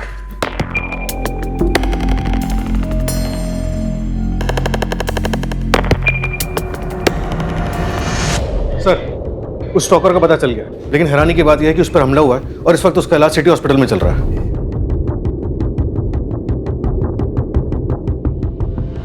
आदमी का नाम सुनील है और उस पर चाकू से वार किया गया था। हथेलियां बाहर आ चुकी थी।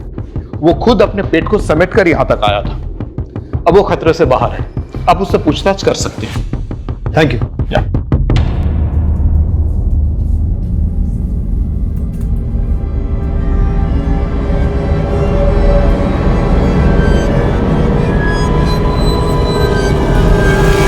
नाम है तेरा? सुनील साहब। ये क्या हुआ, कैसे हुआ?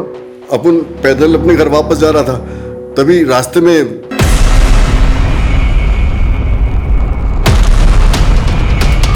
तो क्या लगता है तुझे, किसने हमला करवाया ये? अपन का तो किसी से कोई दुश्मनी भी नहीं है साहब। अभी कुछ ही दिन हुए अपन को पुणे आए साहब। ये औरत, इसका पीछा क्यों करता था तू?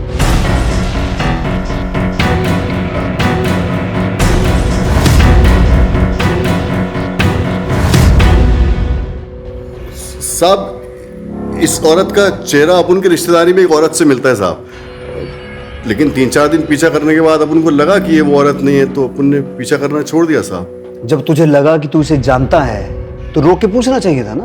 अब साहब ऐसे कैसे रास्ते में किसी लेडीज से बात करता साहब? किसी लेडीज का पीछा कर सकता है लेकिन उसे रोक के पूछ नहीं सकता।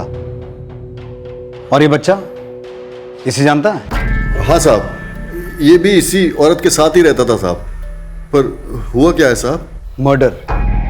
पहले इस बच्चे को किडनैप किया गया, फिर मारा गया, और तू इस बच्चे को और इसकी मां को फॉलो करता था। अब तेरे ऊपर अटैक हुआ है। क्या कनेक्शन क्या है?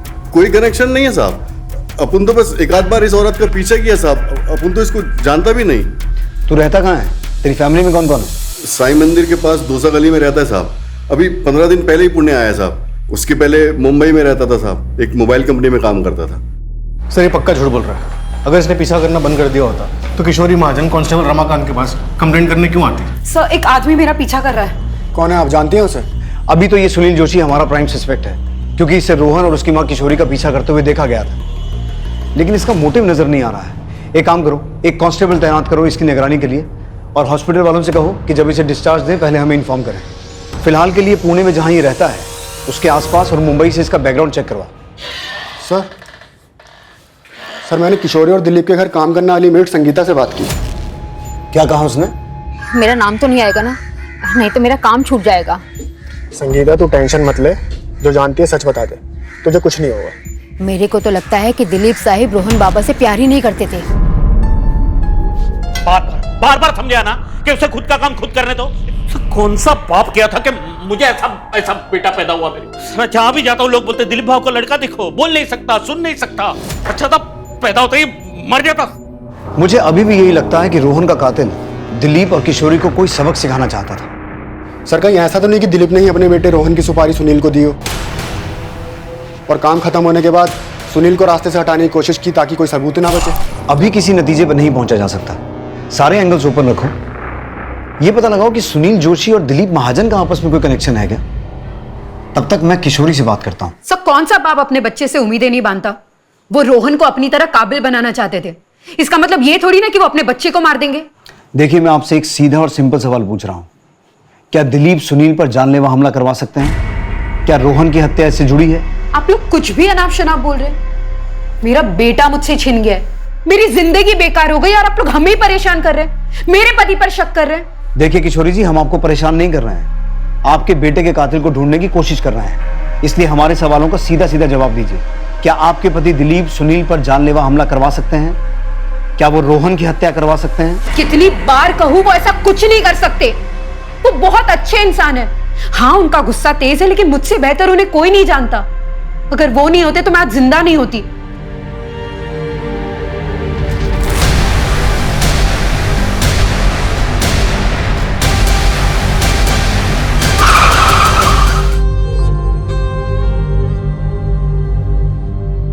आप ही सोचिए, जिसने मेरी जान बचाई, मुझसे शादी की, मुझे सहारा दिया, वो भला अपने बेटी की जान कैसे ले सकता है? अब मुझे आपसे कोई बात नहीं करनी है।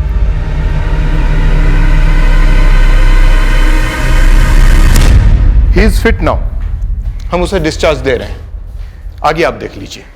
अभी के लिए तुझे जाने दे रहे हैं, लेकिन ये मत समझना हमारी नजर नहीं रहेगी तुझ पे।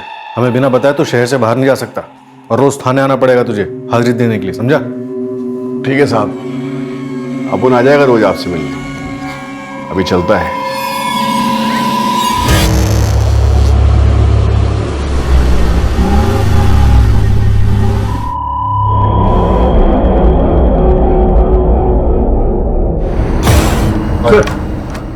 पिछले कुछ दिनों में आसपास के एरिया में जो कंकाल के अलग अलग टुकड़े मिलने के कंप्लेंट्स आ रहे थे, उसमें आज एक और बढ़ोतरी हुई है। किसी गाड़ी के नीचे कंकाल का सर मिला है। अभी तक जितनी भी हड्डियां मिली हैं सबको एफएसएल लैब में टेस्टिंग के लिए भिजवाओ और रिपोर्ट मंगवाओ।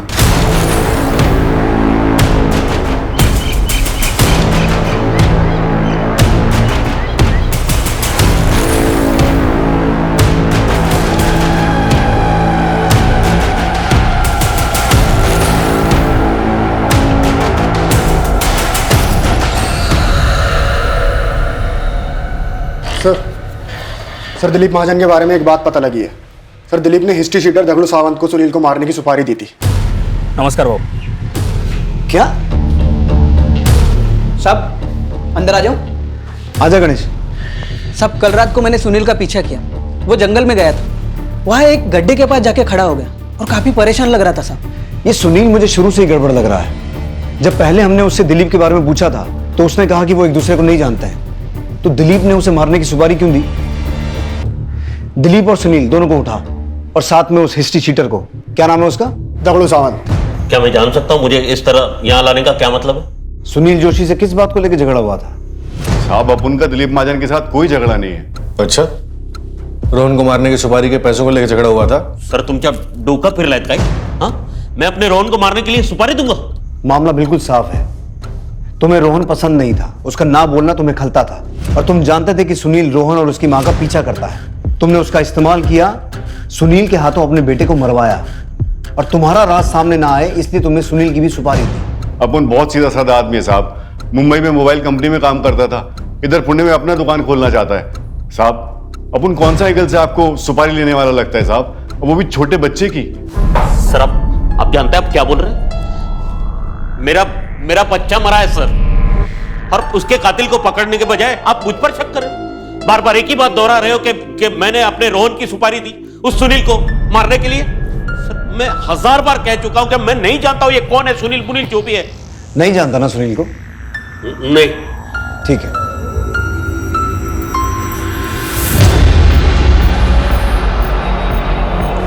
अब भी तू यही कहेगा कि तू सुनील को नहीं जानता? बोल।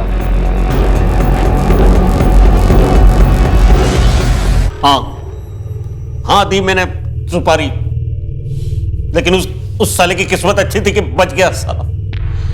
लेकिन अगर दोबारा मुझे मौका मिलेगा ना, मैं उसे छोड़ूंगा नहीं, मार डालूंगा सर उसे। रोहन कैसा भी था लेकिन मेरा अपना खून, बहुत बहुत प्यार करता था मैं उसे, अब भी करता हूं उसे। एक तरफ तो तू अपने बेटे से परेशान था कि समाज में तेरा नाम खराब हो रहा है, दिलीप भाऊ का बेटा बोल सुन नहीं सकता, तो अचानक ये हृदय परिवर्तन कैसे हो गया? देख मैं अभी भी बोल रहा हूं, सच सच बोल। सर मैं सच बोल रहा हूं, आप चाहे तो उससे दगड़ू से पूछ लीजिए। हम उस तक पहुंचे उससे पहले कोई किसी और ने उस पर हमला कर दिया। हाँ साहब, और मैंने भी बोला ना साहब आपको कि मुझे सुपारी मिली थी, लेकिन मेरे से पहले किसी और ने काम कर दिया। क्या लगता है सर आपको कि दिलीप सच बोल रहा है? कुछ कहा नहीं जा सकता सुहास। आज के जमाने में इंसान किसी भी हद तक गिर सकता है, ऐसे में हमारा काम और कठिन हो जाता है। दिलीप और सुनील इन दोनों के कॉल रिकॉर्ड चेक करो, शायद कुछ सुराग मिले। बट सर एफएसएल से रिपोर्ट आ गई है। इतने दिनों से जो हड्डियां यहाँ वहाँ मिल रही थी वो किसी एक ही आदमी की, जिसकी उम्र लगभग 25 से 30 के बीच है। और सर ये हड्डियां 9 साल पुरानी है। एक ही आदमी की?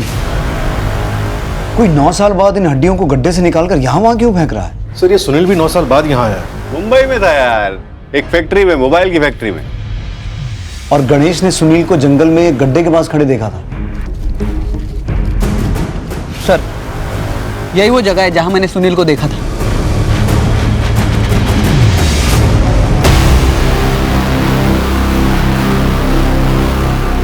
एक और हड्डी?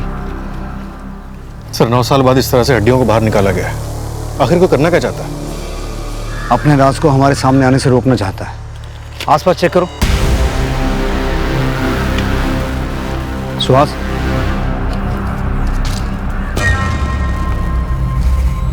ये तो किसी कार या टेम्पो के टायर के निशान है, और गाड़ी इस तरफ से आई, इसी तरफ वापस गई। और ये रास्ता तो आगे जाके बहुत खराब है। इसका मतलब है इस रूट का जानबूझ के इस्तेमाल किया गया ताकि कोई किसी की नजर में ना आए। हाँ सर, क्योंकि इस रास्ते से तो बड़ी आसानी से आ जा सकता है। आसपास की सभी दुकानें, पेट्रोल पंप, ढाबे, टैक्सी और टेम्पो स्टैंड, हर जगह पूछताछ करो। हर जगह की सीसीटीवी फुटेज चेक करो। हो सकता है किसी ने इस रास्ते से किसी गाड़ी को आते जाते देखा हो। किशोरी को स्टॉक करना, रोहन का किडनैप होना, उसका मर्डर और अब ये गड्ढा, इन सब में एक ही चीज कॉमन है, वो है सुनील। इस सुनील को एक बार फिर उठाओ और पिछले 9 सालों के जितने भी अनसॉल्व मिसिंग केसेस हैं, सबकी फाइल मंगवाओ और इस हड्डी को फोरेंसिक जांच के लिए भेजो। पुणे पुलिस 9 साल पुराने कंकाल के अवशेषों के मिलने और 7 साल के रोहन महाजन के मर्डर के बीच की कड़ी को सुलझाने के बहुत करीब थी। FSL यानी कि फोरेंसिक साइंस लेबोरेटरी की रिपोर्ट आने के बाद पुलिस ने 9 साल पुराने गुमशुदा लोगों के केसेस को चेक किया और 2 लोगों की पहचान हुई। सर, 9 साल पुराने जितने भी अनसॉल्व मिसिंग केसेस हैं, उसमें से ये केस हमारे प्रोफाइल से मैच करता है। 28 साल का गोकुल कदम। गोकुल कदम? इसकी फैमिली से मिलो, पता करो 9 साल पहले की इसकी क्या कहानी है। Right sir.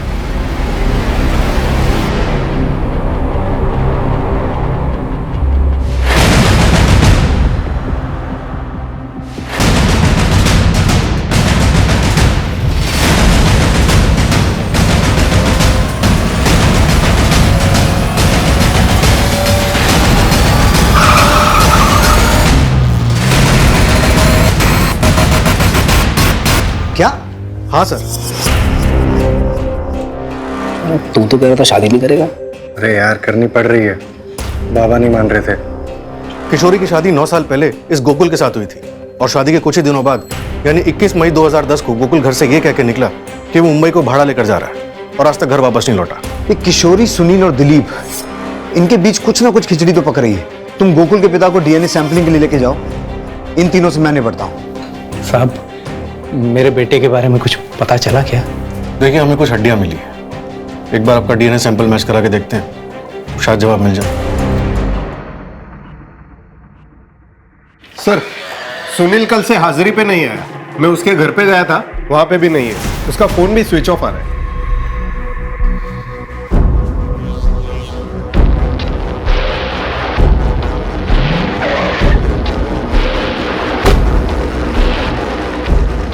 मेरे बेटे के कातिल का मिलना तो दूर, अब मेरी पत्नी भी गायब हो गई, फोन भी बंद आ रहा है उसका। क्या?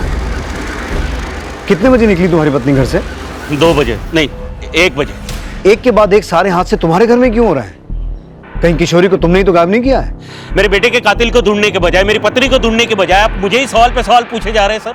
वही बीवी जिसकी 9 साल पहले भी एक शादी हो चुकी थी और फिर एक दिन अचानक उसका पति गायब हो जाता है और फिर 1 साल के इंतजार के बाद तुम उसकी मांग में सिंदूर भर देते हो। तुमने क्यों शादी की उससे? क्या वजह थी? मुझे जो सही लगा वो किया मैं बताता हूँ कि तुमने किशोरी से शादी क्यों की। तुम पहले से ही किशोरी को पसंद करते थे या शायद तुम दोनों एक दूसरे को पसंद करते थे। बस उसके पति को मार दिया और कर ली शादी। और अगर रोहन की बात करें तो वो बेचारा बोल सुन नहीं सकता था। तुम उस पर भी अपना गुस्सा उतारते थे, उसे दूसरे बच्चों के साथ कंपेयर करते थे और अपने इसी गुस्से की वजह से तुमने एक दिन उसे मार दिया। और जब ये बात किशोरी को पता चली तो तुमने किशोरी को भी गायब कर दिया, या उसे भी। मुझे मेरी बच्ची के पास जाना, छोटी है वो, मेरे बिना नहीं रह पाएगी। क्यों कर रहे हो ऐसा?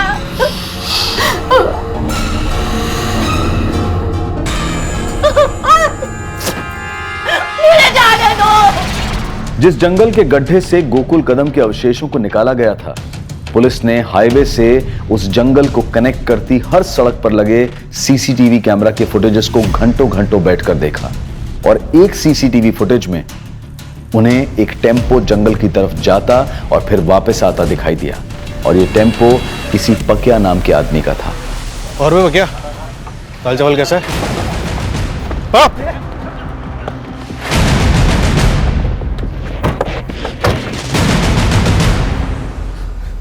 मुंह खोलने के लिए और टाइम चाहिए तो बाद में आता हूं। साहब बताता हूँ साहब। साहब, एक आदमी ने मेरा टेम्पो किराए पे लिया था। इन दोनों में से कौन था? इनमें से कोई नहीं था साहब। तो बोल, कौन था?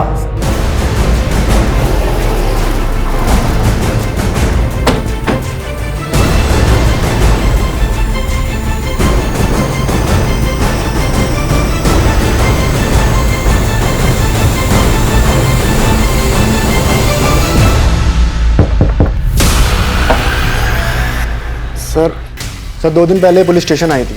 कोई भी तो नहीं है मैडम? सर दिलीप ने हिस्ट्री शीटर दगड़ू सावंत को सुनील को मारने की सुपारी दी थी। आप लोग यहाँ पे? हमें नहीं पता था हमारे बीच रहकर इतना बड़ा खेल खेलने वाला हमारा अपना ही आदमी है। सुहास, तलाशी लो घर की।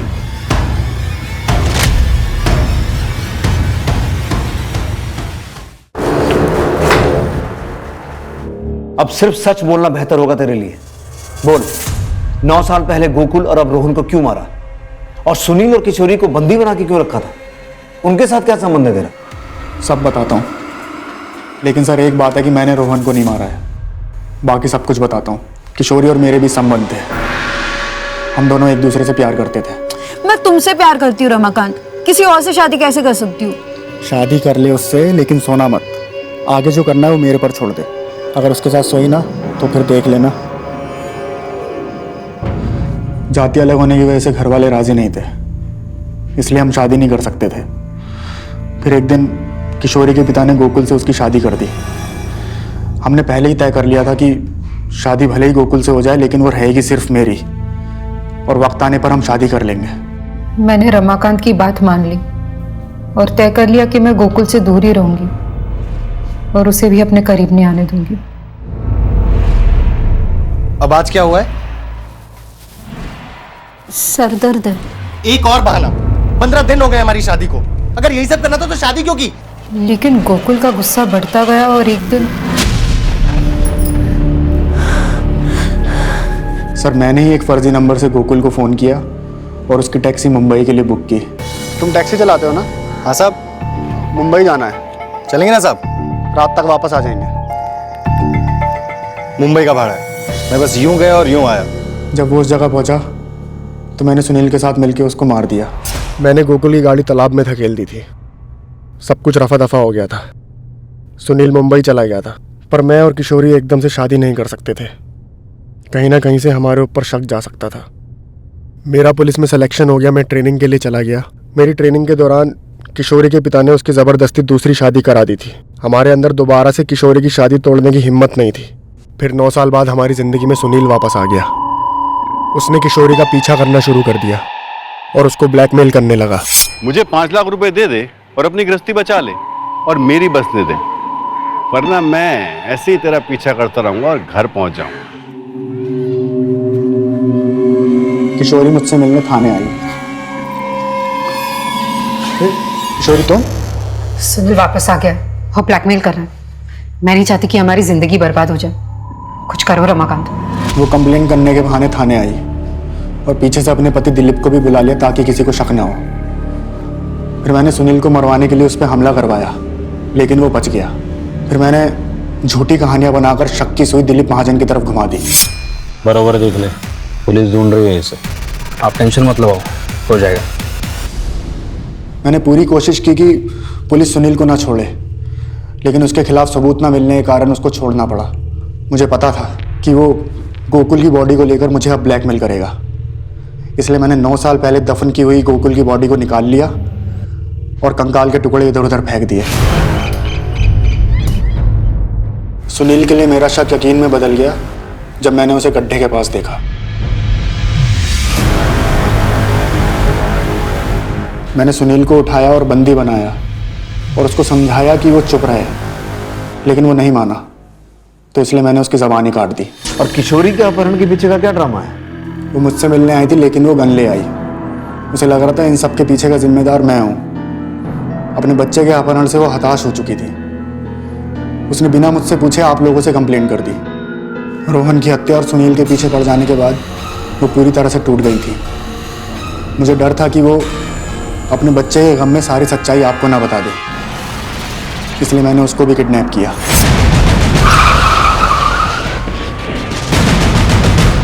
तूने सारा माहौल इस तरीके से तैयार किया कि हमारा शक दिलीप पे जाए और ये मामला हमेशा के लिए बंद हो जाए। पर तू भूल गया कि हम पुलिस वाले राख से भी आग निकाल लेते हैं। अगर इतना दिमाग ईमानदारी से पुलिस की नौकरी करने में लगाया होता ना, तो नौकरी और जिंदगी दोनों बच जाते।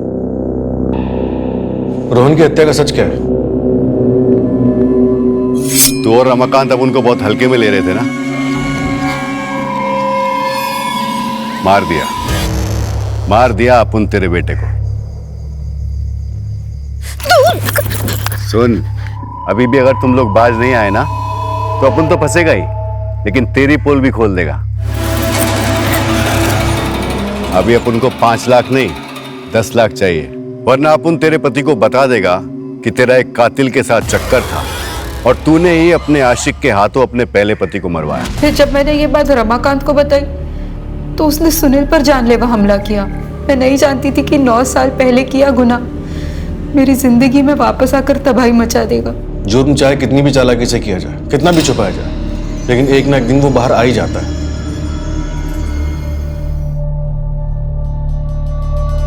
आत्महत्या करने की कोशिश ढूंढ था क्या?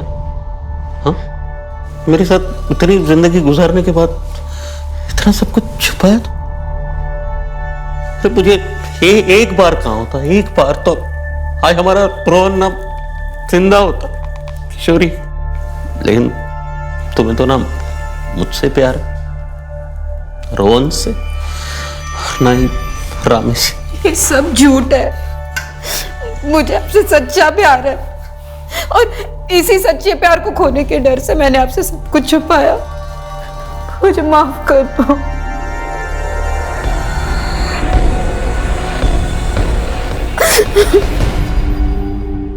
अगर इंसान सही और गलत का फर्क समझ ले, भले और बुरे को जान ले, तो जुर्म का ख्याल आने से पहले ही उसके कदम पीछे हट जाते हैं। लेकिन जब इस सकारात्मक यानी कि पॉजिटिव सोच को कुचल दिया जाता है तो अपराध की दहलीज पार करते हुए समय नहीं लगता और फिर अपराध नए नए रूप में जन्म लेता है। किशोरी ने गोकुल से शादी तो कर ली लेकिन निभा नहीं पाई, उल्टा पीछा छुड़ाने के लिए अपराध के दलदल में फंस गई।